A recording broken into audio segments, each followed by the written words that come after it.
It's episode 103. Isn't that crazy? Fire. I had to check the time there because I have to do some press for where? Ithaca, Rochester. Where are you? I forget what else is on there. But I have to talk to the people of the press. But first of all, termites. What am I drinking? This is a Bemidji beer. Where's Bemidji? Minnesota. And if you look on a map, you see Bemidji, and then there's a thing called Red River something, and then it's just white. And I asked my friends who live there, does that mean snow? Red River something. Like a valley or something? There's only like one more big city. Anyway, I went to Minnesota. I thought, whoa, the light just came on. Yeah. How great. I've always wanted to go, especially because their hockey team's called the Wild. I've always wanted to go into the Wild in Minnesota, and I had a wonderful time. There are really 10,000 lakes. Really? Yeah, they're not lying. I did not see them all. I saw probably, well, a lot. Some of them are on Golden Pondy, you know. I'll say that as a verb. Like the movie On Golden Pond. You never saw it? No. Well, it's boring. But but I don't mean their lakes are boring. I mean, it's just very quiet, very staid, like pontoon boaty. Not really, which is great for fishing. And I caught a lot of fish, a lot of pike. I'm not a fan of catching pike. They have giant teeth. Some of their teeth are actually bigger than mine. Really? Yeah, and way sharper. Way sharper. Do you have photos? I do have photos. I will post a picture of me and an enormous pike that I don't know how it didn't bite because my dad said it's amazing you got it in the boat, because usually their teeth, they snap the line. Really? Yep. Yeah, it's like gar. You got to have a lead lead. It's very complicated if you don't fish. It's very boring if you don't fish. But if you fish, it's wonderful. Yeah, it's wonderful. So, and then there were so many fun little dive bars up there. They still have pull tabs. Do you guys remember what pull tabs are? No. It's paper gambling. It's like you open a thing and you got to get 3 that match in a certain way. They're $1 or they're $2. They're in the bars, and you think it's not addictive, and the next thing you know, you're sitting in a pile of trash. It's very addictive, but it's certainly fun. The Nebraska game was on, and you know, good beer. Oh, nice. And yeah, this is my Paul Bunyan and the Blue Ox. I wanted to stop like 10 times, and then I don't know. I just didn't stop to get my picture with Paul. Next time. But my friends have a great little cabin on, it's actually better than a cabin, but that's what they call it. Little Mantrap Lake. Little Mantrap. I know. And that one's bigger than some of the ones I saw, not quite as big as the other. But it's very peaceful. It could lull you into drinking a lot on a pontoon boat and nothing, just fishing the day away. And no, there's not enough people up there to, I don't know, there's just the right amount of people like for the rural bar, which, by the way, you should go on my Instagram and look at the picture of the Zamboni on top of the pool table. It's a rumba on top of a pool table. So, way to go, Minnesota. I feel like I finally got out in your wild. You were at Spike's. I was at Spike's. You can go online and check out Spike's. It's a great little bar off the side of the road. Yeah. And the owner is Spike. Really? And yeah, Spike is she's really something else. And I would recommend the pizza and the cheese curds. Yeah, I have to eat salad for like a year to get out of that Minnesota. I'm going to have to just eat salad and peppers because there's so many good things, but they're fried. Yeah. The cheese curds, the wine. Yeah, most of it's fried. But Where were the pull tabs? the pull tabs were in town. Town was Park Ridges. It was the Royal Bar. Nice. But then I saw them other places. I forgot about them. I haven't seen them since I was a kid. So I don't know where they went. I don't even know where I saw them originally. I don't think in Missouri, maybe Illinois. It's like a thing in Minnesota now. It's definitely a thing in Minnesota. There's a lady running the pull tab thing. It's not a machine. No, you have to go ask her for those. And she expects a tip if you win. Like she said some guy won $800 and he didn't tip anything. She was still very angry about it. Asshole. I'm like, well, that is kind of an asshole move, but you should at least give her $20. I would probably more, but so that's it, Minnesota. Now it's back to work. Sad times. Well, I'll tell you where I'm going at the end. What are we tasting? I'm very excited. Lay's, every time I see the truck go by, I'm like, there's my chips. I know it's loud, but look, they've made a Cheeto flavored Oh my god. You're combining two of my favorite things. Yep. I don't know. I think before I eat this, I'm going to say leave well enough alone. They must make Cheetos. Yeah. You can't just steal that flavor. No. Right? It tastes like a Cheeto. Yeah. You don't sound happy about that. No, they're good. Okay. I like them. The Cheeto stuff overrides some of the salt, which I'm not a fan of that. I'd like to taste the salt. Salt. I give these a B+. Something different. Okay. Yes. Get them for Labor Day. Oh, great. I'm saving these for the kids. Okay. They'll come over and eat them all. Or my dad. But then he'll go, what's this orange shit on my potato chips? Listen, Heart Attack Jack, how about you put the chips down? Nope. Nope, never. Because they're getting old. He was in the drive-thru at McDonald's. First of all, he shouldn't be getting an Egg McMuffin. Let's work on that. The healthy eating jackalope. Nope. And he's ordering. And he says to me, he has the lady on the thing. What's that thing with bread on the outside and bacon? I'm like, a bacon, egg, and cheese biscuit? I feel like I'm on a fucked up game show. Egg McMuffin with bacon? Right. Do Egg McMuffins have bacon? I don't eat them. I don't know. Ham. Yeah. Well, I told him to order the wrong thing. Fantastic. What are we trying next? Ruffles. Second favorite. Spicy dill pickle. Dill is really... Dill should realize that this is their heyday. Because it's in fucking everything else. Fantastic. Oh, no. Oh, my God. No. No. There's no way you could eat 5 of those. Oh, my God. Too much dill, Ruffles. Pull back a little bit. Too much dill. God. That's delicious. My Bemidji beer, though, is really good. I didn't see much wildlife in Minnesota. No. And I saw a lot of places that look perfect for a moose or a bear. You didn't see moose? I saw no moose. I saw no bears.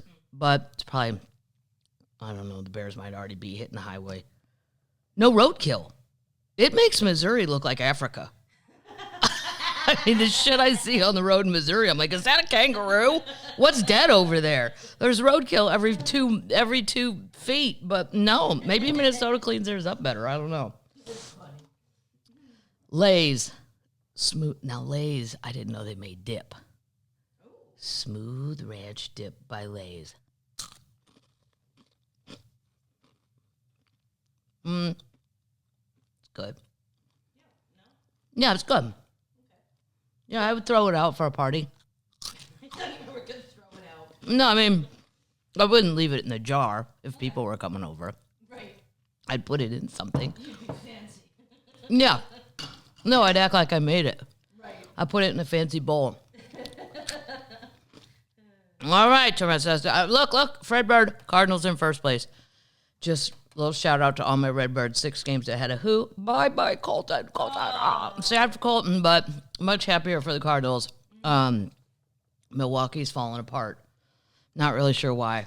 So are the Yankees, but it doesn't matter. The Yankees are like 75 billion games ahead, but it will eat at their soul. Yep. And I like that part. And it'll give somebody else a window to get in. All right. I love my Paul Bunyan glass. Just saying. It's pretty cool.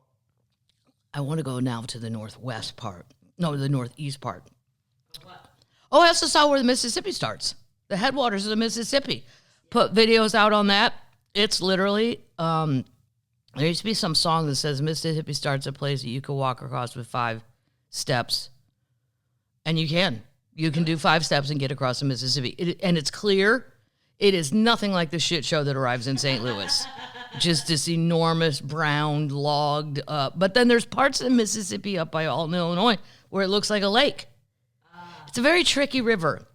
But when you see, they have a whole, they have this in the park. They have this whole setup, like What park is it? Itasca, Lake Itasca Park. And that's another huge lake with great trails and all this stuff. Although I'd be a little afraid of bears. On the trails, yeah. Also afraid of serial killers. Probably people. I'm probably more scared of people than I am. Because I could get bear spray, but I can't get serial killer spray. Like, if it's a crazy person, I have to shoot them, and I don't have a gun. Anyway, Yes, the Mississippi is. They had this whole display, a model of it starting, and then every town it goes through. It was laying on a table, this giant, like, what are those called? They're maps where they actually have little hills and stuff. There's a word for those. I don't know. But you can see just how far it goes, and then where it gets wider, and then where it splits off. But it's kind of a geekazoid thing, but I'm geeky enough to want to see it. But it's amazing. That's where it starts. And then some white guy took credit for finding it, and really a black guy found it. And before that, 8,000 years, Indians. Pre-Indians. Prindians. Prindians found it. I don't know what they were called. Prindians. Prindians. There were people there for 8,000 years, for God's sakes. But the Indians said, well, we never thought it was important to say who found it. Right. It was just there, and we all knew it. But he goes, the white guy, they have this whole big billboard about the Indians and how the white guy was obsessed with claiming that they discovered it.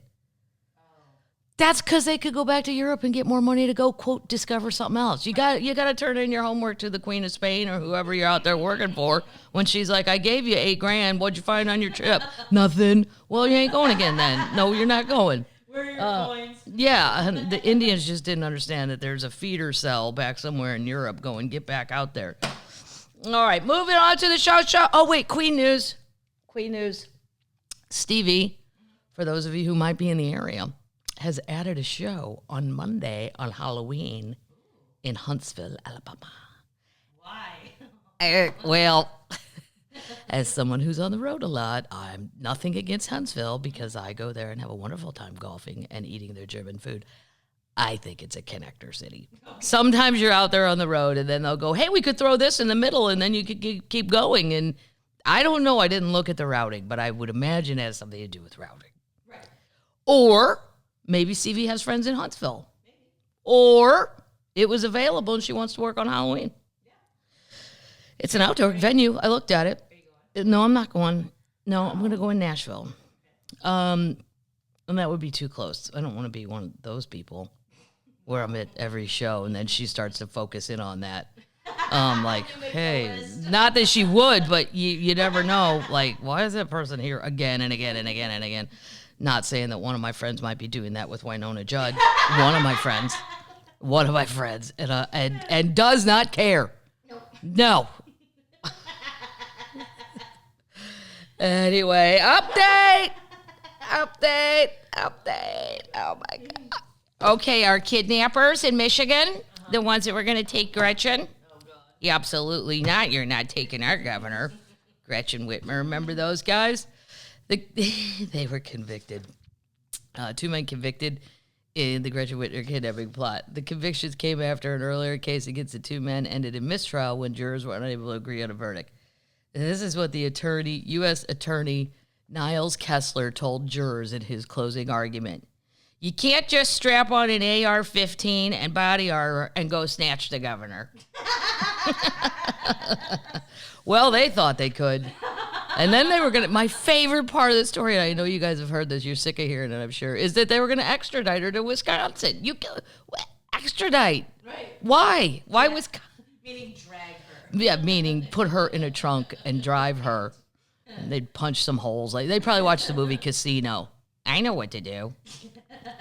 But that wasn't the defendant's ultimate goal, Kessler said. They wanted to set off a second American Civil War.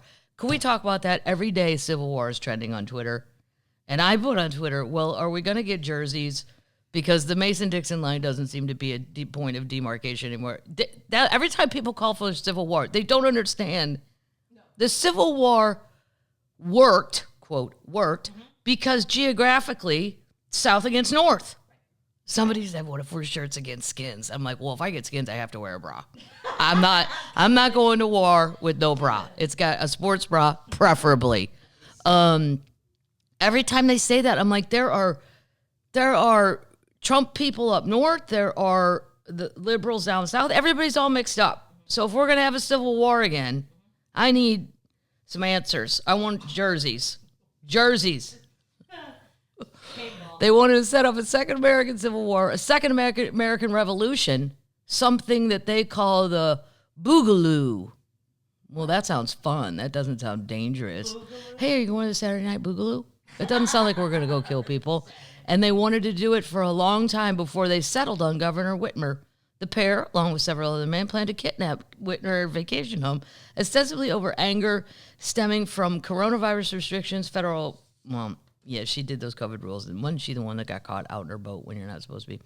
Yeah, or her husband. Her husband was, I think. The crew had surveilled the Democratic governor's home and conducted field training exercises to practice combat tactics to prepare for the ambush. They were arrested after the four of them met with an undercover FBI agent had agreed to buy $4,000 in explosives for the scheme. The plot was initially reported by the feds to an Army vet who joined Croft and Fox's paramilitary group, but became alarmed when the talk turned to killing the police. Well, how about killing Gretchen? Yeah. I mean, maybe she was a little too strict on COVID, but gotta capture her when she's on vacation and kill her. Defense attorneys argued that Croft and Fox were victims of entrapment, and the two were just big talkers who were simply venting.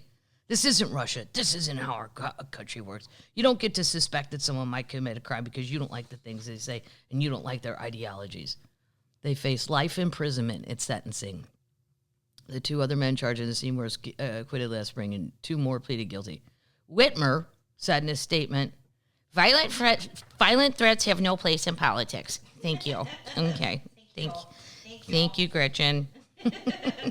I will update you freaks when I find out what their sentence is. What do you get for that? What do you get for having a plot to kill the governor? Or to at least snatch her, as they say. Update! The Brinks truck. Oh, yeah. We talked about the Brinks truck robbery off I-5 in California. Well, Brinks says, this is their new update, that the rig driver slept while the thieves stole 22 bags of jewelry worth millions of dollars. Come on. One was asleep. And the second driver was getting food inside at the rest stop and spent nearly 30 minutes away from the vehicle. Here's my question. I love a Flying J travel stop. I love a Love's. I love Buc-ee's. Oh, the best. I think the one in Missouri officially opened. I'm going to have to get down to Springfield. But as much as I like those places, I've never I could spend a half hour in Buc-ee's. If they told me this guy went into Buc-ee's, Flying J is just it's clean, it's nice, it's like Love's. It's just a giant gas station. Buc-ee's is it's a lifestyle. Buc-ee's it's an experience, it's a lifestyle. Buc-ee's, there's a lot of decision making going on. I could see spending way more than actually 30 minutes in a Buc-ee's. You get one in Springfield. So I know, I said I think it opened. And these were all mom and pop jewelry stores. So all this $100 million worth of stuff that got stolen, it's like $2 million here, $5 million here. These people need their shit back, or Brinks needs to pay them all off. But I don't believe this. I don't believe that somebody spent 30 minutes, even if you had to go to the bathroom. Badly. It's not. If it's a 30-minute thing, you need to go to a urgent care. So I'm to believe one guy just fell asleep for a half hour. Well, the other guy went inside, and maybe he had to use the bathroom. Maybe he took a shower. Because Love's in those places when you're in, they always go, shower number 32, your shower available. And I'm like, oh, God. Yeah, who knows? Maybe they're nice. I've never been in them. They say that they had got away with $8.7 million worth of merch in 22 bags. The security company's lawsuit alleges that the jewelers underdeclared the value of the items that were being transported and that the company is only responsible for the declared value. The people that had their crap in there say it's a hell of a lot more. Brinks declined to comment, citing the pending litigation. Of course, they're never going to say anything. The people that owned all that jewelry, because they're like little mom and pop jewelry stores, if you will, if that's even a thing, if you want to call it that. Everyone in our group has been emotionally and financially destroyed. We are lost, and we do not know what comes in our lives. Whatever plans we have for the future, our businesses and our families have evaporated in an instant. That's horrible. Yeah, it's awful. They said that the guy was gone for 27 minutes. He returned to find the lock broken, and though the sleeping driver said he hadn't seen or heard anything unusual, according to the lawsuit, it was not immediately clear whether the driver was supposed to be gone for so long and if the sleeping berth, so they call it BER, TH, like a sleeping pod, is soundproof.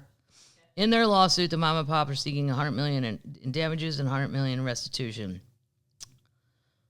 Yeah, the Brinks people undervalued it all. Well, that's too bad. I don't believe it, though. I think, termites, we hang on to this story, and we're going to find out there's something more to it.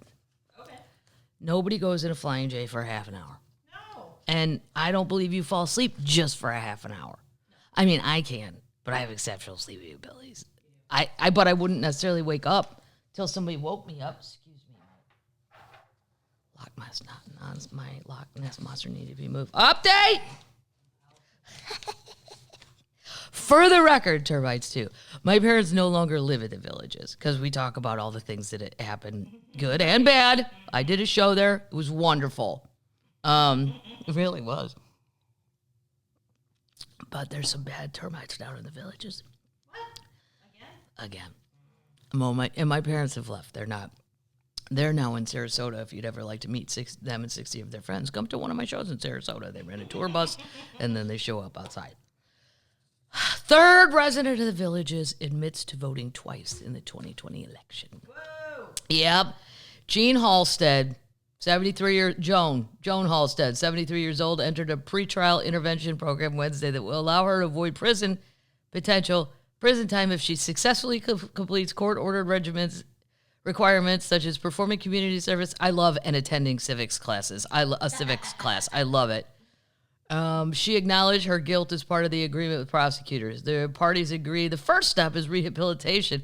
Well, you can't rehabilitate a cheater. No. She's a cheater. Right. I mean, maybe not in everything, but in this isn't about rehabilitation. She knows you're not supposed to vote twice. There's no civic class. I'm just glad she has to go because they're boring. You go sit your ass down, Joan. A civic class? Yeah. Nah. This is how government works. No. I mean, it's interesting once, but she's 73. I'm pretty sure she's taken a civic class in her life. I have no comment about this. Thank you very much, Joan told News 6. The other two residents of the village accused of voting twice, Charlie and Jay, signed similar pretrial intervention contracts this early. All three facing a maximum of 5 years in prison.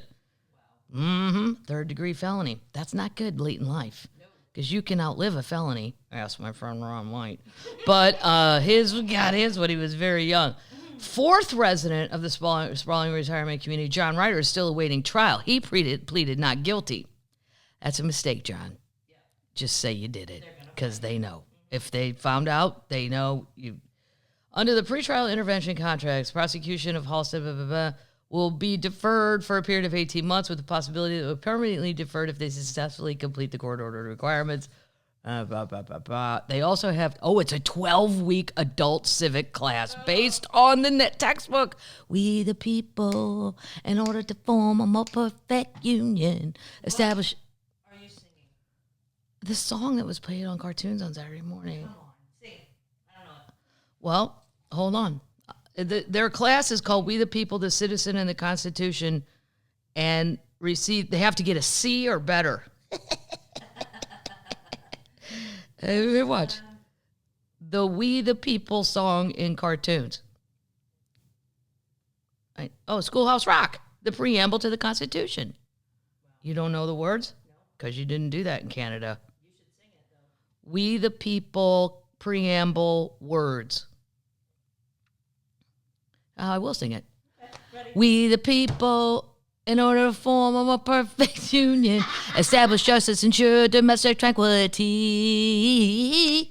Boom! Provide for the common defense, promote the general welfare, and secure the blessings of liberty to ourselves and posterity. To ordain and establish. There you go. Wow. Yeah, sing it every Saturday. We the people. That'll show you the difference in generations. I'm walking around singing the preamble to the Constitution as a kid. That's ridiculous. Yeah, they all got ratted out. Somebody down there, a citizen election integrity analyst who used the pseudonym Totes Legit Votes, is the one who ratted these people out. Okay.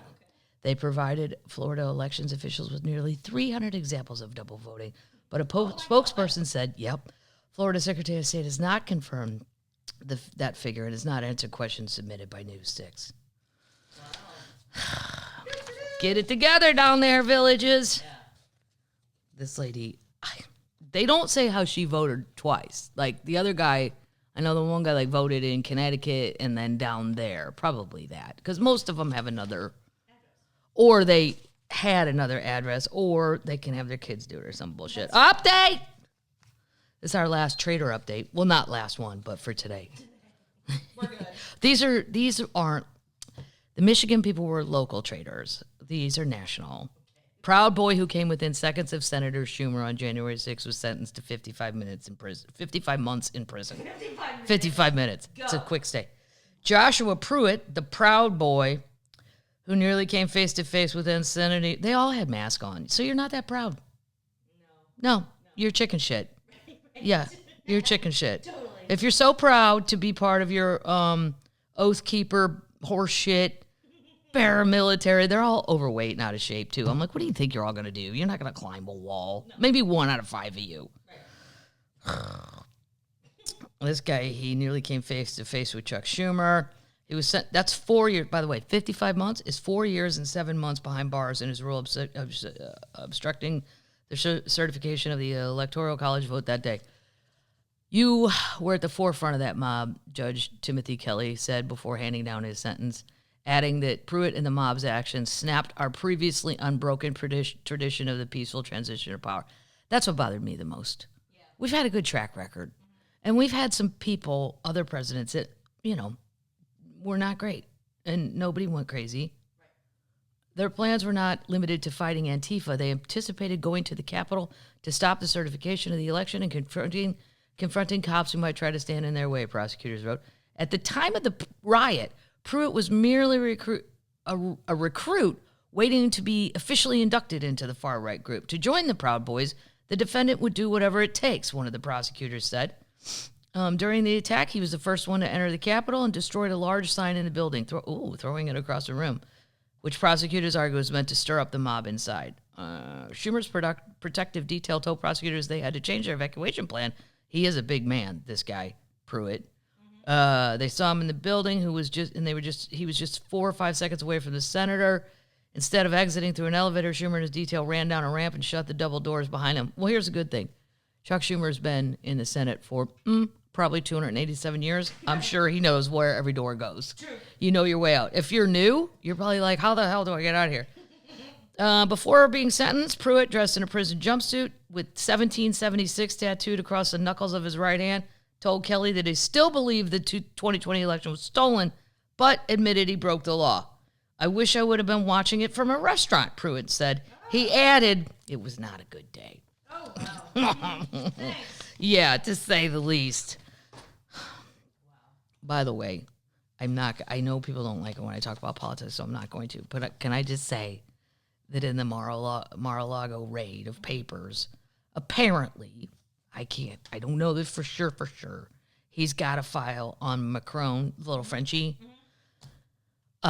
his sex life. And here's what I don't think. Here's what I don't think Donald understands. The French don't give a shit. No. He could have 18 girlfriends, boyfriends, nobody. The French are, half of them enter office with their girlfriend and their wife. Yep. Like, everybody knows, that's his mistress. He sees her when he goes to the South. That's the one up north. Oh, he's got this German gal he visits every now. Like, of all the people to go, gotcha. No. Moving on. Holy shit, this is an update. I should have put this in an update pile. Track down the super yachts of Roman Abramovich, and other Putin oligarchs were sent to Turkey. Yep, there's a bunch sitting in Turkey. Roman, how did I say it? Abramovich. Flanked by 4 hefty bodyguards and trailed by his family, strolled into a restaurant without a care in the world. Sanctions have hit the Russian billionaire hard. His close ties to Vladdy have led to accusations that he has blood on his hands over the Ukraine, but onlookers seem perfectly at ease. Where are we? We're in Turkey. He ate and drank, enjoying Chateaubriand, I haven't heard of that since I was in high school. When my parents would try to be fancy, they'd go, "Do you have Chateaubriand?" They didn't know what it was. And expensive red wine. So he's in a restaurant in the Turkish port of Gocek, Gokek. And he was stunned to see the globally famous guest inside at his table. He admitted to being nervous. These are troubling times for the Kremlin and the oligarchs. Turkey, though, is becoming the bolt hole for their choice of super yachts. No fewer than 11. Bolt hole. No. Including 4 belonging to former Chelsea FC owner, are berthed here. That's guy, Roman. Beyond UK, EU, and US sanctions. So you can't do nothing about it because they're not involved in any of it. It also helps that the president's regime is close to Russia. Some of the yachts are still available for hire for rich partygoers. Well, how many friends do I got to get involved? I'm hiring one. First, I got to call Foxworthy. He has the most. Nope, Seinfeld. He's got the most money I know of. Mm-hmm. Hey, do you guys want to help me rent? And by help me, it means I have enough money to put enough gas to turn it on. The key will work if somebody lifts the seat and turns the battery on. I'll bring the Bud Light. Yeah. At least one of them is crewed by a British staff. After Russian invasion of Ukraine, Roman moved his collection of boats worth an estimated $1.1 billion from berths across the world to this part of the Mediterranean. 2 of them were, one is the Eclipse. It goes into what they are and stuff, but this is basically where they're at. There's one that was anchored 2 miles out at sea. It has the feel of a ghost ship with 5 or 6 staff on board instead of the usual 95. See, this is my dream job. 5 of us on this humongous yacht, and those people never show up. No. We're living their lives. Exactly. Yeah. Where do you want to go today? Right. Caretaker, boat carekeeper. I would take either one of those gigs. Most of the staff left after sanctions became into force because their salaries went unpaid. Oh, is that time? Well, but do I need one, though? Well, Do I need a salary? You want to leave. I want to leave the boat. Maybe I don't. Eventually. If there's food and drinks and it's gorgeous. It's going to get cold, though. Now's the time. You shouldn't have left in the early summer. You wait till Labor Day. I won't keep going. You guys get the point. But that's where they're hiding. That's what's going on down there. They're all hiding in Turkey. And you can...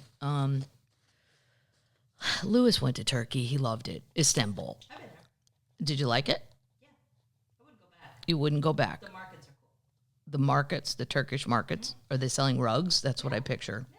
Rugs and spices. Because wasn't it part of the Spice Trail or whatever that was called? Yeah, it's really cool. One time. Well, maybe I could do it from a boat. Like a cruise. But I don't know how people are going to be cruising anymore because there's no flipping water left. Okay, well, this should just be called the drought section. What we found during the drought that's the weirdest in my lifetime that I am aware of. Maybe before I was 5 when I didn't watch the news or I couldn't read. The drying of the dam. This is holy shit, they found it. Holy shit, they found it. I should whisper that. Yeah. Holy shit. No, you should scream holy shit. Holy shit! They found it. Yes. How's that? I like it. The drying Danube River reveals explosive-laden World War II Nazi warships. First of all, the Rhine, we talked about that, has like 2 inches of water left. That's it. And now the Danube. Europe's worst drought in years has pushed the mighty river Danube to one of its lowest levels in a century, exposing hulks of dozens of explosive-laden German warships sunk during World War II near Serbia's river port town of Prahovo. The vessels were among hundreds scuttled along the Danube by Nazi Germany's Black Sea Fleet in 1944 as they retreated. Oh, they were running home from the Russians. Yeah, and they still hamper river traffic and low water levels. The German flotilla has left behind a big ecological disaster that threatens us, the people of Prahovo, said Velimir, 74, a pensioner from Prahovo who wrote a book about the German ships. Workers in the local fishing industry are also at risk, including from Romania, which lies just across the river. Months of drought and record high temperatures have snarled river traffic on vital arteries in other parts of Europe, including Germany, Italy, and France. In Serbia, the authorities have resorted to dredging to keep navigation lanes. Yeah, that's what you're going to have to do. You're going to have to get out there with a big-ass shovel and dig deeper. That's crazy. I didn't see a picture, though. I want to see. Strewn across the riverbed, some of the ships still boast turrets, command bridges, broken masts, and twisted hulls, while others lie mostly submerged under sandbanks. I mean, I can't even keep up with the Lake Mead stuff. Every week there's just another dead person from whatever and the stuff they're finding there. But this is a holy shit, they found it. Now, in my video, I said 113 years. I meant 113 million years. We know. I know. I'm assuming there's no one alive. Although, I don't know, the cute people might that believe there were dinosaurs 113 years ago in Texas. This is shocking, and you have to go look at the pictures because now it makes me even more afraid of dinosaurs. Okay. Dinosaur tracks from 113 million years ago were uncovered due to severe drought conditions in Dinosaur Valley State Park. Wow. Uh-huh. It's in Texas. Severe drought conditions that dried up a river. Most of the tracks that have recently been uncovered and discovered at different parts of the river belong to Arachnothosaurus. This dinosaur would stand as an adult at about 15 feet tall. What? I'm only 5 foot. That's crazy. You'd lose. And it weighed close to 7 tons. Wow. The other species that left tracks behind at the Glen Rose, Texas was Sauroposeidon. I'm not saying that right, which would have been 60 feet tall. Yeah, you should see its footprints. I mean, I thought I was looking at cool stuff in Canada when I saw elk and bear tracks. I mean, these things, because they have a guy in the photo, so it puts it to size. It's revealing the tracks. The latest, longest hidden secret recently exposed as bodies of water have dried up to conditions throughout the country. More than 60% of Texas was experiencing drought last week in the two of the most intense categories. The state also recently experienced heat waves. Yeah, we know all that. Being able to find these discoveries and experience new dinosaur tracks is always an exciting time at the park, Garcia added. Meanwhile, the tracks are expected to be buried again as rain is in the forecast. Wow. Well, can somebody get down there and put some molds in there? Put a tarp over it. Yeah, something. While these newer dinosaur tracks were visible for a brief amount of time, it brought the wonder and excitement about finding new dinosaur tracks at the park. Dinosaur Valley State Park will continue to protect these 113-million-year-old tracks, not only for present, future generations. The tracks are just the latest discovery. Ba, ba, ba, ba, ba. Oh, wow. This river? Mm-hmm. Oh, no, they're saying, also in Lake Mead, in Utah, as recent months, the reservoir has dropped to about 27% of its full capacity. Lake Mead. Whoa. It's crazy. Speaking of droughts, I'm not stopping. What are we going to do about it? This one's great. Spanish Stonehenge emerges from drought-hit dam. What? Yep, they found another Stonehenge. A brutal summer has caused havoc for many in rural Spain. One unexpected side effect of the country's worst drought in decades has delighted archaeologists. The emergence of a prehistoric stone circle in a dam whose waterline has receded. Officially known as the Dolmen of Guadalajara, but was dubbed the Spanish Stonehenge, the circle of dozens of megalithic stones is believed to date back to 5000 BC. It currently sits fully exposed in one corner of the Valdecanas Reservoir in the central province of something. This level has dropped to 28%. Wow. And that's how they found it. That's crazy. Yeah, it was discovered. It was initially discovered in 1926, but the area flooded in 1963 in rural development project with Franco, the dictator. And then, since then, it's only become visible 4 times. Oh, my God. Mm-hmm. Yep. Go look at it. Fascinating. This is just shit from a drought. Because, but again, nobody with any kind of power seems alarmed. And I'm just sitting here drinking Bemidji beer. What do I care? Pull it up. I mean, I care, but there's nothing I can do about it. Nope. Moving on. News. Okay. This is sad. We're always going to end with a feel-good story, though. That's what I decided. Good. Yeah, because my quotes, I kept trying to do that as the last part of his little goodbye, but some of the weeks in the magazine Lewis sent me, they're just not really good ones.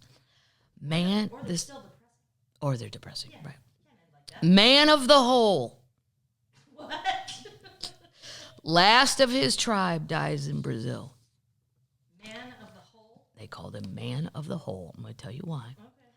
In 1998, the man was caught on video during a chance encounter. The man, whose name is not known, has lived in total isolation for the past 26 years. He was known as Man of the Hole because he dug deep holes, some of which used to trap animals. Smart. This dumb shit would have never thought of that. I'd be out there with some sort of club trying to beat something over the head I couldn't catch. Bam! 60-foot dinosaur. Yeah, right. Come on, let's go. Some of which he used to trap animals, while other appeared to be hiding spaces. His body was found on August 23rd in a hammock outside his straw hut.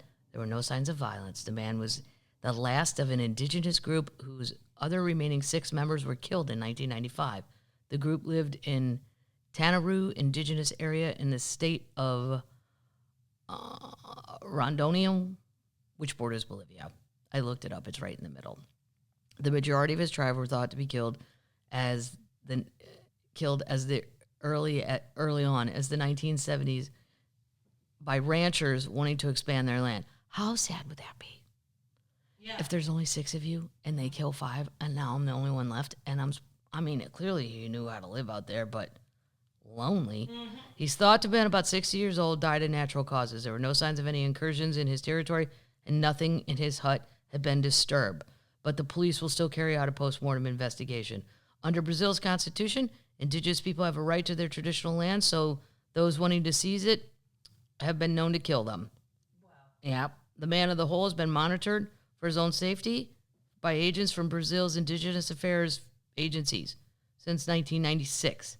In 2018, members of that agency managed to film the man during a chance encounter in the jungle. In the footage, he can be seen hacking at a tree with something resembling an axe. There had been no sighting of him since, so nobody's seen him since 2018. Maybe he had COVID.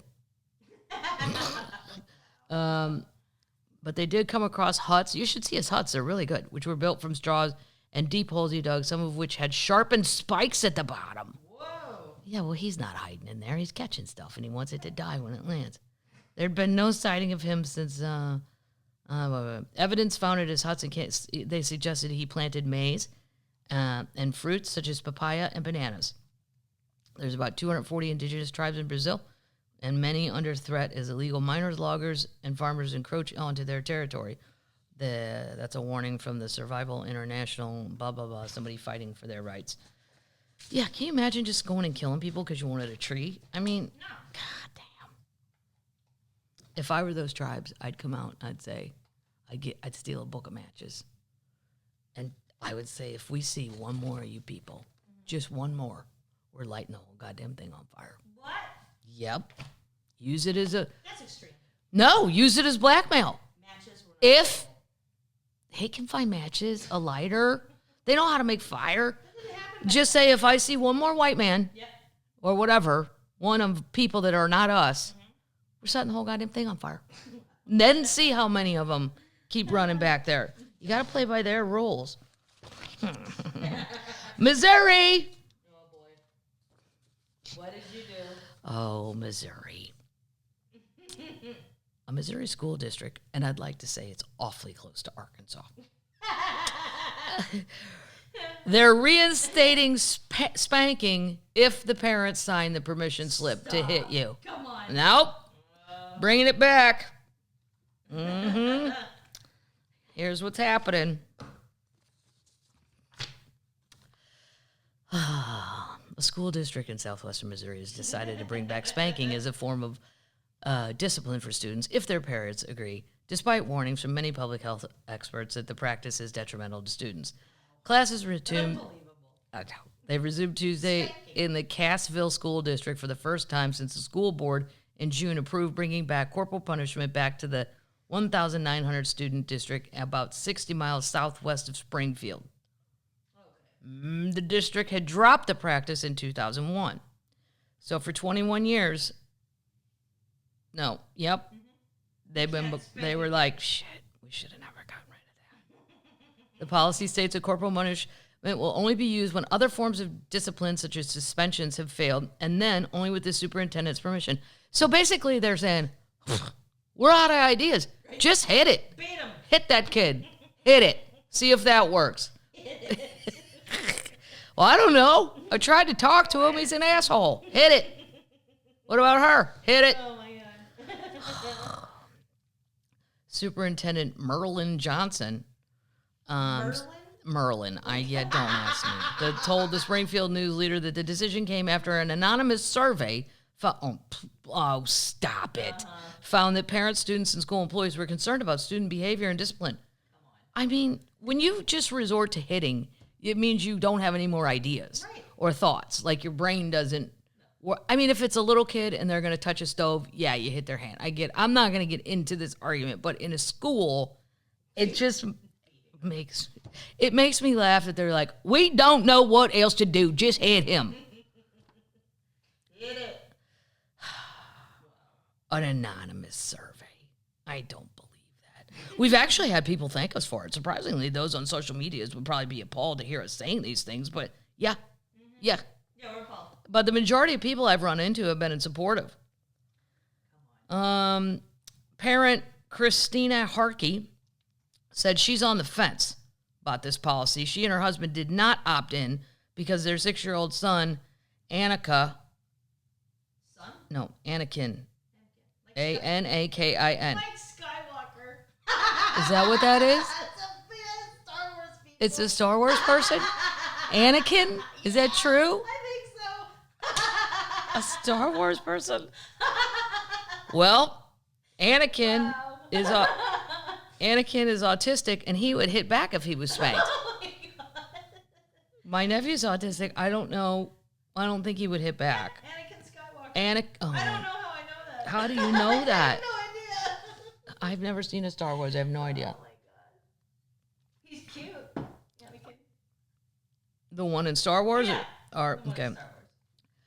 But she said corporal punishment worked for her when she was a, quote, troublemaker during her school years in California. There are different types of kids. Some people need a good butt whipping. I was one of them.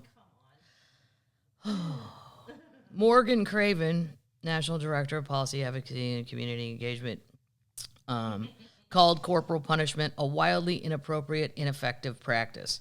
The U.S. Supreme Court ruled in 1977 that corporal punishment is constitutional and left it up to the states. 19 states, many in the South, have laws allowing it in schools. The most current data from 2017-18 shows about 70,000 children in the U.S. were hit at least once in their schools. Really? I mean, even by the time I got to Catholic school, they had stopped hitting people. Right. Nobody got hit. No, I don't think so. And Sister Francine was not a small lady. She could have hurt you. Well, I don't know if she was a hitter, but if she was going to hit, you'd feel it. Students who are hit at school do not fare well as academically as their peers and suffers physical and psychological trauma.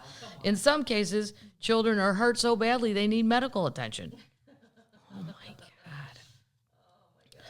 God. Tess Walters, the 54-year-old guardian of her 8-year-old granddaughter, had no qualms about signing the corporal punishment opt-in papers. She said the possibility of being spanked is a deterrent for her granddaughter, who has attention deficit hyperactivity disorder. Help her. Don't hit her. Oh, God. You know, even there was like a paddle in my 5th grade classroom. I think there was a paddle that hung from the wall. Why? But nobody ever, they would use that as like an ethereal threat. If shit gets really out of hand, we're going to take that paddle off the wall and beat some asses here. But I never really thought they'd do it. And it wouldn't have been a deterrent anyway. It was like a joke paddle, like those giant spoons and forks like your aunt would have on a wall in the kitchen where you're like, oh, is a giant coming by to have a salad?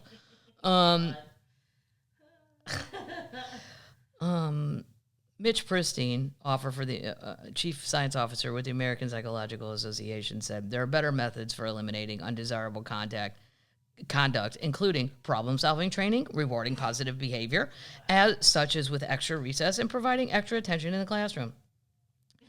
I understand that some of these teachers can be overwhelmed, and you probably think, I wish I could just smack that little asshole.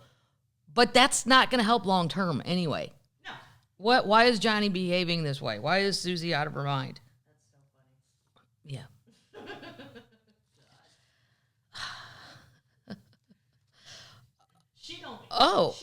When it becomes necessary to use corporal punishment, it shall be administered so that there can be no chance of bodily injury or harm. The policy says striking a student on the head or face is not permitted. Well, good we clarified that. Sweet. Jesus. In Missouri, periodic efforts to ban corporal punishment in schools have failed to gain traction in the legislature. The state does not track which districts allow spanking. Blah, blah, blah, blah, blah. One Connecticut Democrat is pushing for a ban, and he calls it barbaric practice that allows teachers and administrators. Here's the thing. They say, okay, you can't hit me in the head or the face. Thank you. Thanks. But if you say bend over, I'm going to smack you in the ass, you could really hurt their back, their spine, your tailbone. If you break your tailbone, it hurts like shit. I've broken it many a time. Well, and is the teacher who's already pissed going to be the one to administer? Who's hitting me? Right. The angry teacher or is the superintendent who's not as pissed going to come down and beat me? Totally. Ay. Sorry. Okay, this is my worst nightmare. Next story, moving on. This is why you... Yep. I'm going to call my brothers and sisters and see if anybody's hitting their kids. Well, they're not in the right school district. No. But I've never asked if... Or would they vote for it? This is my biggest nightmare. This is why you will never see me in the Channel. What is the Channel? The tunnel that goes from England to France. Mm-hmm. But it goes under the sea. And that's why I would never get in it. Okay. Because I don't like the idea... Well, I don't like the idea of a lot of deaths. But I really don't like the idea of being underwater and knowing it's happening and you're trapped and then water comes and you're dead. It's just something. Passengers traveling from France to England were evacuated from a Eurotunnel underneath the English Channel on Tuesday before being left stranded for hours. No. And there was no air conditioning. It got turned off. So now you're hot. Yeah. A train is broken down in the tunnel, and we are in the process of transferring customers to a separate passenger shuttle via the service tunnel to return to our Folkestone terminal. We apologize sincerely for this inconvenience. Eurotunnel Le Shuttle runs trains that carry passengers and freight vehicles through a tunnel between England and France. What's weird is the picture that I'm looking of this, I don't know where they're at, but I don't even see anywhere to sit. Oh. They're all just standing. The breakdown effect was affected about 3 p.m. 50 local time from Calais, France to Folkestone, England, which was carrying hundreds of people as well as several dogs. Ugh. Oh, God, that's awful. Passenger Michael so-and-so told about the experience. We got on the 350 crossing approximately 10 minutes in. The lights went out and the train stopped. We were told they needed to investigate an issue with the wheels. It took approximately an hour and a half for them to investigate and obviously not find anything. Then they reset things and set off for another 5 minutes. It happened again, at which time we waited a further couple hours to decide they couldn't see a problem, but we had to evacuate the train to another train. They were then evacuated through an emergency link to the tunnel, to the service tunnel, walking around for 10 minutes until they'd reached another train. Further issues with the train meant they finally arrived 6 hours later. Oh, no. There's got to be a ferry. Yeah. I'm not going under the ocean or the channel or the sea or a lake or, I don't even like it in New York. Yeah. I don't like it. The Holland Tunnel. I don't like it. It's also extremely claustrophobic, like the Holland Tunnel. Like if there's one accident, forget it. Yeah. I don't like it. It's too scary, way too scary.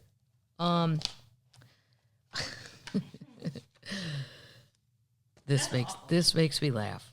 And now we have to decide, should we do this? I'm going to have another potato chip because I haven't eaten breakfast. Excuse me while I munch on a potato chip.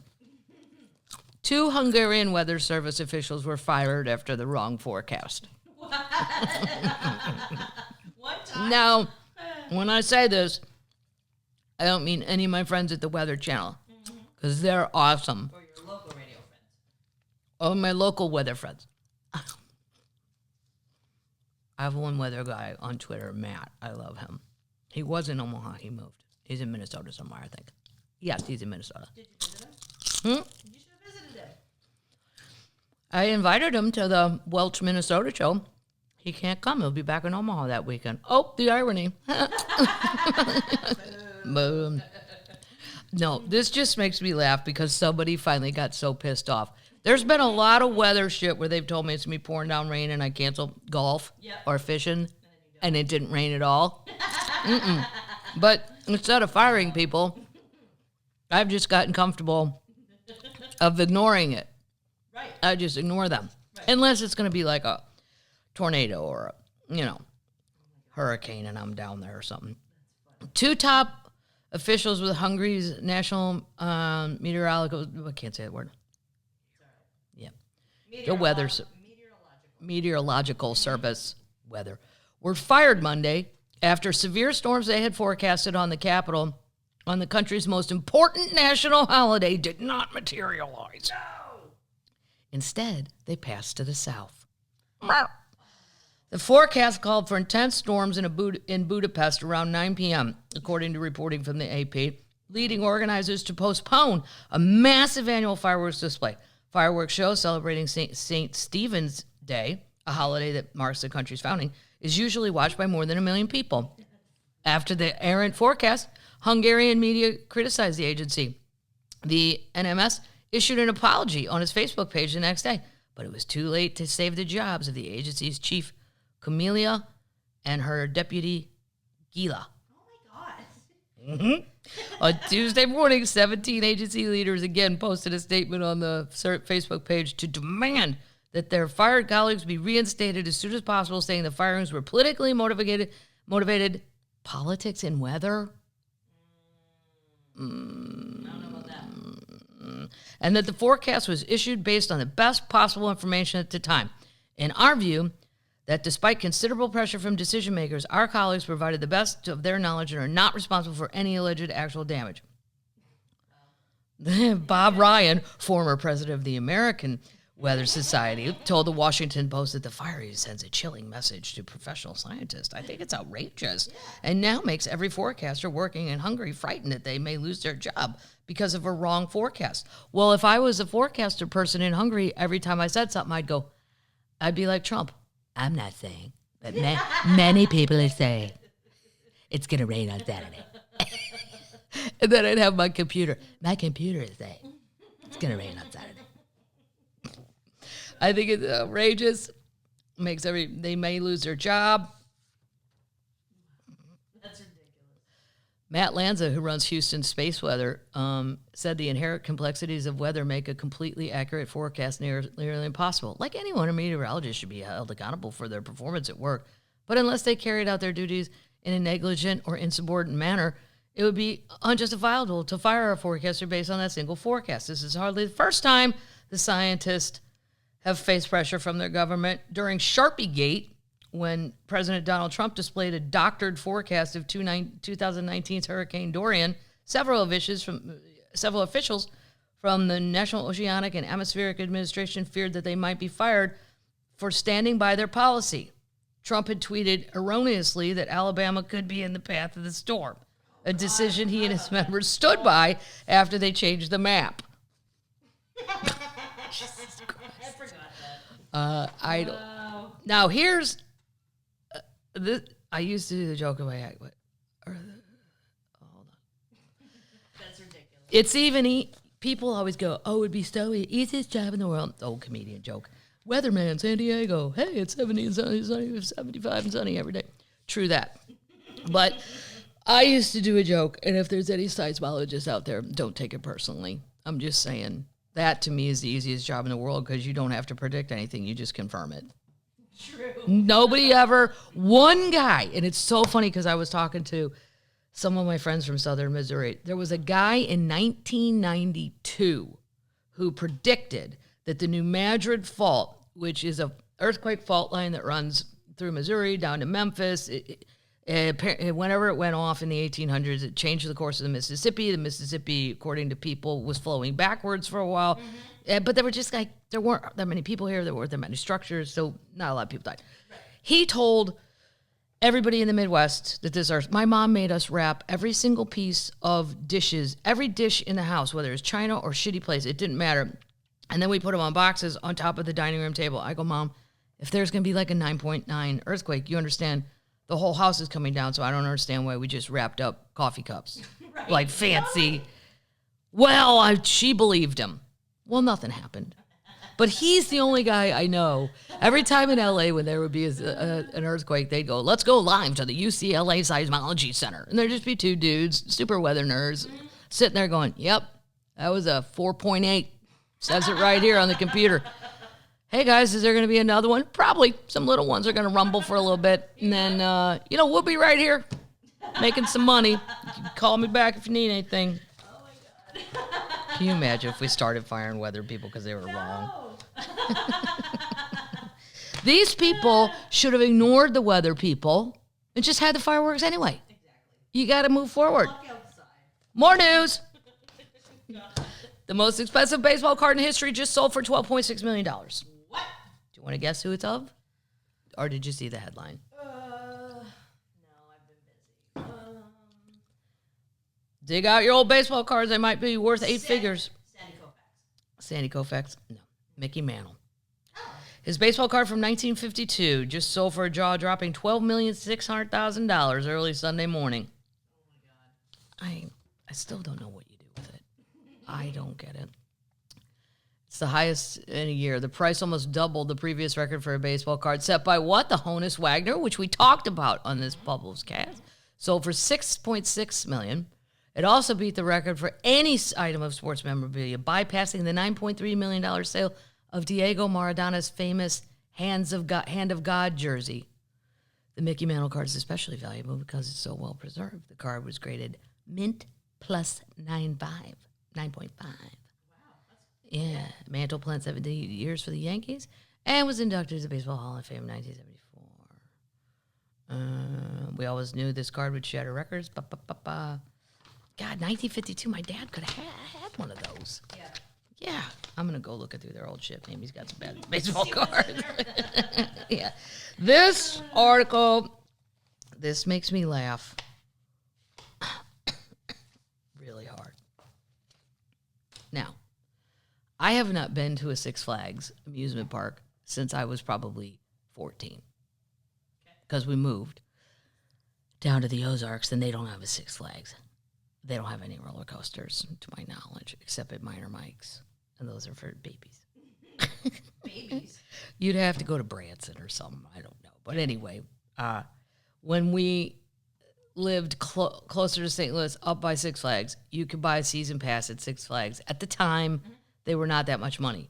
And, I mean, if I saved, and then my parents would, match it or whatever. I don't know. I had to contribute. Well, I had to contribute a lot. I don't even want to tell you what I did to make money. They used to flick cigarette butts off the A-frame balcony, and then everyone that I collected in the yard, I got a nickel. What? And to tell you how much they smoked, that was enough to get me a Six Flags day pass. Oh, my God. He smoked Kent, she smoked Cools. I'm like, bang! I'm like, there's another nickel. Keep going. Smoke 5 more. Six Flags, the CEO, has just realized in 2022, Six Flags gets treated like a daycare center for teenagers, and the CEO is not happy. Dude, this has been going on. I'm 154 years old. This has been going on since I was a child. Are you really just clicking in? Yes, this is what my mom, if we could talk my mom into taking us. It was a good 40 minutes away. Mm-hmm. She would drop us off at 8 in the morning and not come back till 5. Wow. Yeah, but once you were in, you could, it wasn't like Disney World where you had to have ticket. Once you're in, you're in. Yeah. So you could ride everything you wanted to ride, and see you later. If you're a teenage roller coaster enthusiast who takes advantage for free of discounted tickets to amusement parks, Six Flags is making it clear they don't want your business. Oh, okay. The nation's largest regional theme park company, which operates Six Flags Magic Mountain in Valencia and 26 other parks across North America, is trying to attract more middle-class families by raising ticket prices, upgrading its food and beverage and amenities. At the same time, It's eliminating promotional deals, freebies, discounts, and all-you-can-eat meal packages that have drawn teenagers and lower-income park goers. Boy, they're not holding back on this. Poor people, get your ass out. Boom. Too many discounts and promotional deals have turned the amusement parks into a cheap daycare center for teenagers. This is, their CEO just realized that. He wants to put an end to that with what he calls premiumization. It's not even a word. Premiumization initiatives. Ticket prices have yet to rise at Six Flags Magic Mountain, but other parks have imposed higher prices and canceled discounted food. Raising prices is no easy task for a company that has trained customers who expect discounts. In 2022, we have shocked the system with a significant increase in our ticket prices. Daily tickets and annual passes vary depending on access they offer, but in the first 6 months of 2022, you don't even need all that. They're mad about gangs, too. Gangs? Yeah, I used to hear that out in L.A., that the Magic Mountain one could get rough at night. Come on. But I was also 30 years old. And I'm like, I do not plan on going up to Magic. Several fights broke out at Knott's Berry Farm. No. What? Promoting the park to adopt a chaperone policy that requires all visitors 17 or younger to be accompanied by an adult 21 or older on weekends and through its after-hours Halloween event. A fight also broke out in the Magic Kingdom in Walt Disney World over allegations of line cutting. What? Yep. You know where I'll be? I'll be in the Around the World 100 bars. That's where Mom will be. Mom will be sitting in Germany, enjoying a nice souvenir stein of some sort of German beer. After pandemic closures that last as long as 13 months, many theme parks are now reporting attendance numbers in line with 2019. At Six Flags Magic Mountain, the park last month opened its 20th roller coaster, Wonder Woman Flight of Courage, the tallest and longest single rail coaster in the world. The park's Halloween celebration starting in December will feature a new haunted house. So they're trying to upgrade the parks, and I think they don't want to say gangs, but I think that's what we're part of their problem.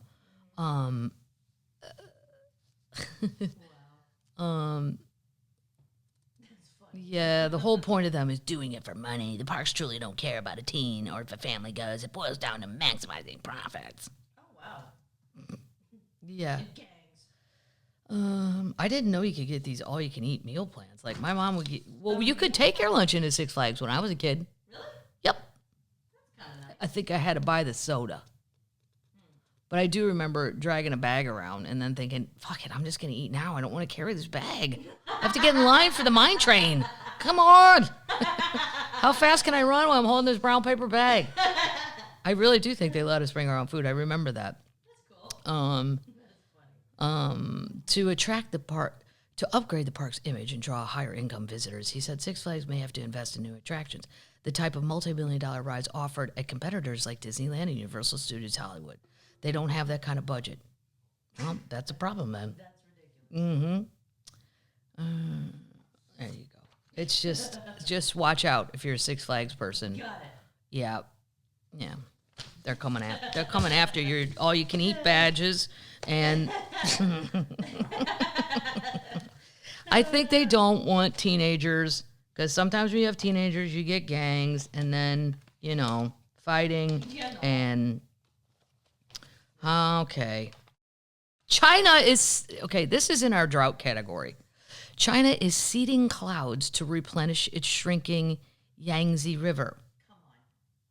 What does that mean? I'm going to tell you what it's going to mean. Okay. Even when I'm done reading this, neither you nor I are going to understand what's happening, but we do have some science termites. They'll know. Science termites. And maybe they can tell me on YouTube in a dumbed-down version, because even after I read this article, I was like, what? You gonna do what? Chinese planes are firing rods into the sky to bring more rainfall to its crucial Yangtze River, which is dried up in parts, as swaths of the nation fall into drought and grapple with the worst heat wave on record. Nostradamus told us all this. I don't know why nobody doesn't go refer to Frenchy French and go, He did it. what did he say? Mm-hmm. Right? Several regions have launched weather modification programs, but with cloud cover too thin, operations in some drought-ravaged parts of the river's basin have remained on standby. The Ministry of Water Resources said in a notice that Wednesday that the drought throughout the Yangtze. It was adversely affecting drinking water of rural people and livestock and the growth of crops. On Wednesday, the China's Hubei province became the latest to announce it would seed cloud using silver. This is how they do it. Silver iodide rods to induce rainfall. The rods, which are typically the size of cigarettes, are shot into existing clouds to help form ice crystals. The crystals then help the cloud produce more rain, making its moisture content heavier and more likely to be released. Okay. Yeah, I don't get that. This practice has been going on since the 1940s, and China has the biggest program in the world. It's used seeding ahead of the Beijing Olympics to ensure dry weather for the event. And the technique can also be used to induce snowfall or soften hail. Well, I don't know. Then it just keeps going on about their drought.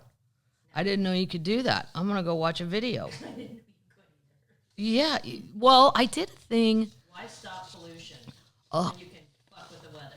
I watched a thing 1,000 years ago. Many years ago. I was going on Joe Rogan's podcast, and I knew when he was still in LA, and I knew that he had a show about proving conspiracy theories. Like, one of them, I remember an episode I watched was, can the government create weather? But he would get real scientists and stuff. He wasn't just, sitting around like I do, making things, guessing.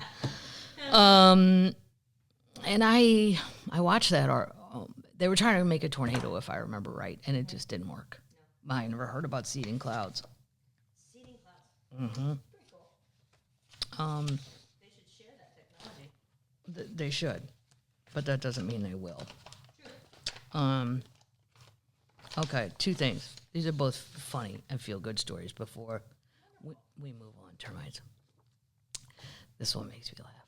A seal, like a seal from the water. Baby seal. A baby seal.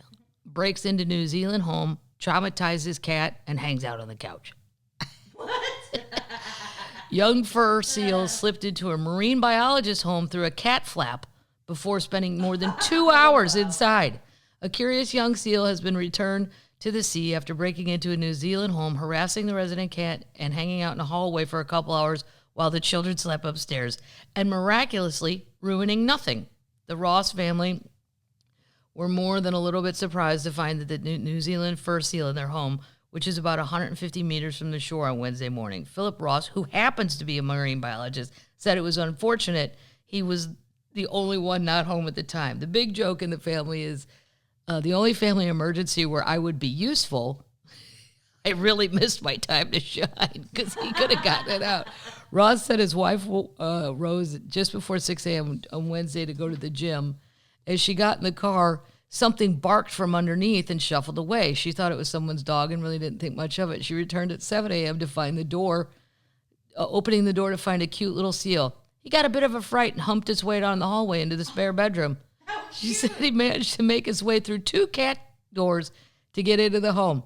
She believes it encountered the family's territorial cat, Coco, just outside, just after Jen had left the property, and had likely been inside for an hour. The cat would have gone to defend its territory, and obviously the seal wasn't as intimidated as some dogs are, so Coco must have bolted around to the side of the house into the cat flap. Jen woke their 2 children to come see their new pet. They thought it was pretty cool and exciting, and were totally oblivious to the fact not many of their mates would have seals come to visit them in their house. The seal spent time in the spare room and on the couch before Jen managed to usher it out the front door into the garden. The Department of Conservation Ranger took him back to the sea. That's great. They nicknamed him Oscar, and a long tradition of giving seals that name in the community proved to be a polite company. I think I would have been pretty. What? Oh! It didn't even go to the bathroom in the house.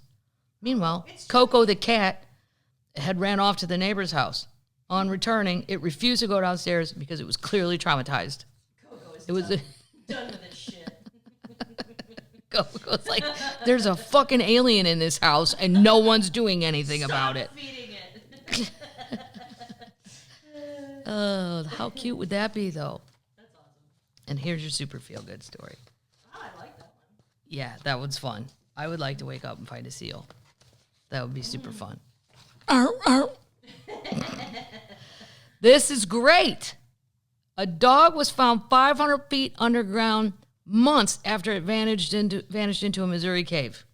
Oh. Abby, a 13-year-old dog who was missing for 2 months, had been rescued after cavers pulled her out of a complex cave system. Rick Haley and Jerry Keene, both of who have specialized in cave rescue training, led the operation inside Missouri's second largest cave. Somebody told USA on Sunday. They used duffel bags and blankets to protect the dog as they maneuvered their way out. Abby was moved 500 feet through the very tight, awkward vertical climb, handing her hand to hand upward to the surface. On Saturday, he returned to the cave and found Abby's footprints near the entrance she likely came in, a 12-foot deep pit. She was 200 feet inside the main passage. Haley said the owner had been reported Abby missing since June 9th, meant she could have been in the cave for up to 2 months. Wow. What did she eat? Interesting. I don't know. That's cool. Although she's in poor shape and malnourished, the dog had no apparent injuries. Berome Moor Cave is about 25 miles long. I'm from Missouri, and I've never heard of that cave. Now I'm going to have to go look it up. That's awesome. That's great. Yeah. 2 months. You think your dog's dead by then, I'm sure. Right. All right, termites. Lassie, come home. I'm going to save these for next. I will say go look at this before I go. Another good one. Meet Lucky Blue, 1 in 2 million bright blue lobster caught by father and son in Maine. This thing is electric blue. Cool. The crustacean named Lucky Blue was caught in the oceans beyond Peaks Island off the southeast portion of the state of Maine. You got to just look at the picture of it. We'll put it in the show notes, also known as the schnotes. They've caught other colors too, but they've never, they've caught cheddar, the crustacean, almost became dinner. Then, I remember seeing that one. The lobster is now in a tank on display at his mother's waterfront restaurant in Portland, Becky's Diner. If you want to go see it. Cool. I work in Portland. I'm going down there. We were throwing it we were throwing it back in 2 weeks, but for now we thought the kids would enjoy it in the aquarium close to home. We named him Lucky Blue because he's going to be back in the water and not be boiled. Take that. Blue lobsters are 1 in 2 million. Wow. Yep. Better than a pull tab. Yeah, way. Probably easier to get a blue lobster than win money at my pool tabs. I won $4. That was it. It was terrible. $4. I spent $40. Oh my god. Yeah, and I would have spent a lot more, but I didn't want people to think I had a gambling problem. All right, termites. Ow, something is hurting me. Ow, maybe it's that. Giant earrings on. I do have giant earrings on. All right, termites. Wait, I'll tell you where I'm going, in case you guys want to come find me on the road. Excuse me while I go to my own website. What are you doing for Labor Day? For Labor Day, I'm going to be entertaining many, many family members. I will be driving a boat in a circle with a tube on the back. Nice. Yes. And then it's time to get back to work. Let's see. Are you excited about Niagara Falls? I'm very excited about Niagara Falls. I bought my tickets to everything. Because my brother goes, you always do the most touristy things. Yes, Pat. There's a reason people all want to do it. There's a reason there's not a touristy thing, say, in the middle of Kansas. Right. Well, there might be. I think the biggest ball of twine is there. I'm not. Yeah. Ball of twine? Yeah, and there's also the Barbed Wire Museum somewhere around there. Barbed wire. Yeah, I'll find anything to go to. But I'm like, Patrick, there's a reason it became a place where people wanted to go. I'm Googling that. Barbed Wire Museum. Yeah, I bet you $100 it's in Kansas or Nebraska. Oh my god. Yeah. Where is it? Hang on, I gotta click. And the world's biggest ball of twine's out there too. Niagara, then Dallas, that's sold out though. Austin, that's September 17th. Chattanooga Choo Choo, September. So where is it? The Kansas Barbed Wire. The Kansas Barbed Wire Museum. See, I know my shit. It's in La Crosse. It's in La Crosse. I know. There's also an Evel Knievel Museum somewhere in Nebraska. There's a lot of flags in this store. A lot of flags. Chattanooga Choo Choo, September. Chattanooga is an up-and-coming city. Love it. People don't know enough about it. I love it. I interrupted you. Keep going. No, it's fine. September 23rd, Knoxville. September 24th, Asheville. This is a great run. Then we go into October. Rochester, New York, Ithaca, New York, Wilkes-Barre, PA. Boom. Might stay over and go to that Buffalo game. Buffalo Steelers. Well, maybe I've never been to a Bills game. maybe the termites will invite you to a tailgate. Maybe some termites would invite me to a tailgate. October 14th, Fort Collins, then Colorado Springs, then Grand Rapids, Michigan. Royal Oak, first shows at the Royal Oak Music Theater. First one sold out. Second one, there's still tickets. Dayton, Ohio, Indy, Oroville, California, Gold Country Casino Resort. Boom. Warren, Ohio, Cincinnati, or as my dad says, Cincinnati. Welch, Minnesota, El Cajon, California, Riverside, California. I can't wait for Riverside either because there's a really great Mexican restaurant there. Fun. Okay, kids. Okay, termites. When is this fall? When does the spring go on sale? Oh, and all the tickets for the spring will go on sale September 13th. So January through June. January through June. Yeah. And the special will be on Amazon on January 13th, barring any issues. But I think it's fine. Seems fine. That'll be good because people won't have... They said December. I'm like, no. No. People have too much to do in December. They have work parties. They got to get ready for Christmas. There's holiday things. You can't even hardly work in December anymore. No. I'll work the first weekend. I know that bothers you. It bothers me because here's the thing. I am all about let's all fuck off and not do anything hard. I'm the first lady in line for that. But it's getting ridiculous. Like, oh, well, don't work on Halloween because now the Halloween people, the parents have parties on Saturdays. Right. What? Right. Then I have to work around anywhere in the South, I have to work around college football. To make sure you do not get a Saturday in the city. Like if you were in Atlanta when Georgia's playing Alabama or some shit, like forget it. No one's coming. You have to think about that. But December is really good. But I get it. I see my siblings with kids. So December, you've got the Christmas weekend, whatever that is, whichever one that falls on.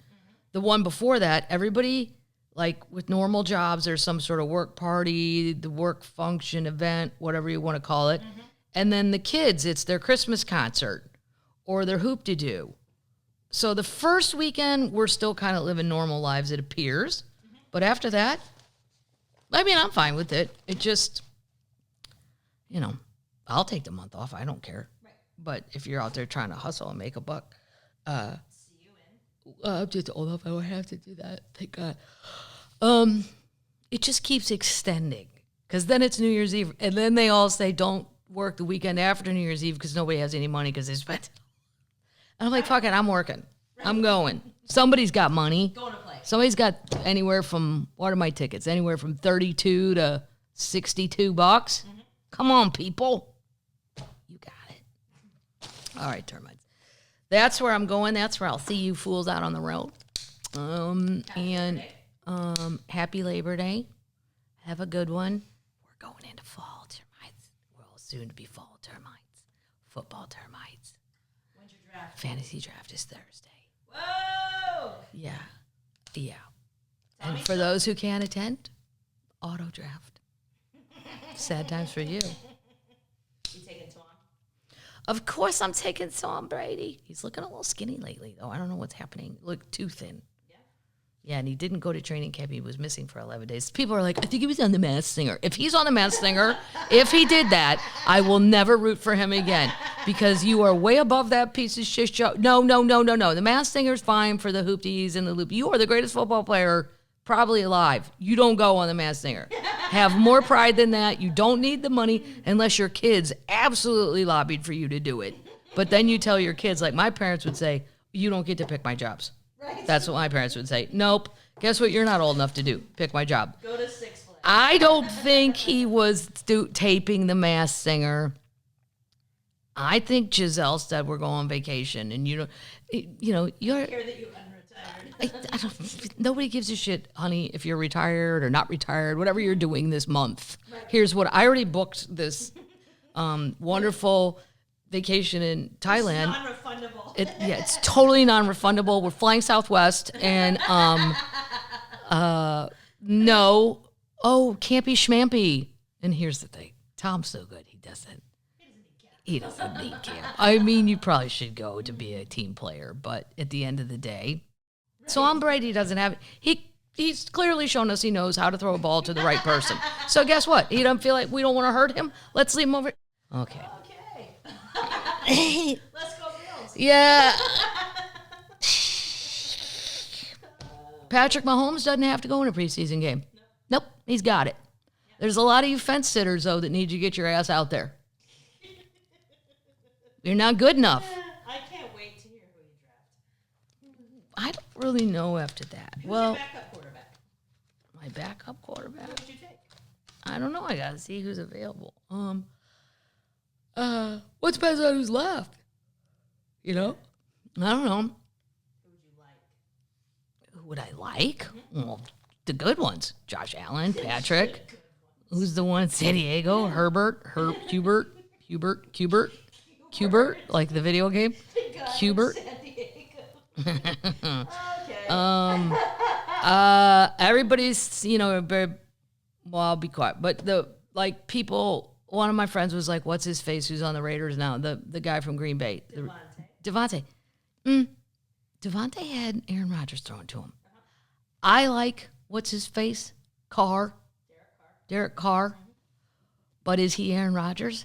Nay. He might be this year. He is not. No. He might be this year. Devontae's numbers are only as good as how many times the ball comes where he can catch it.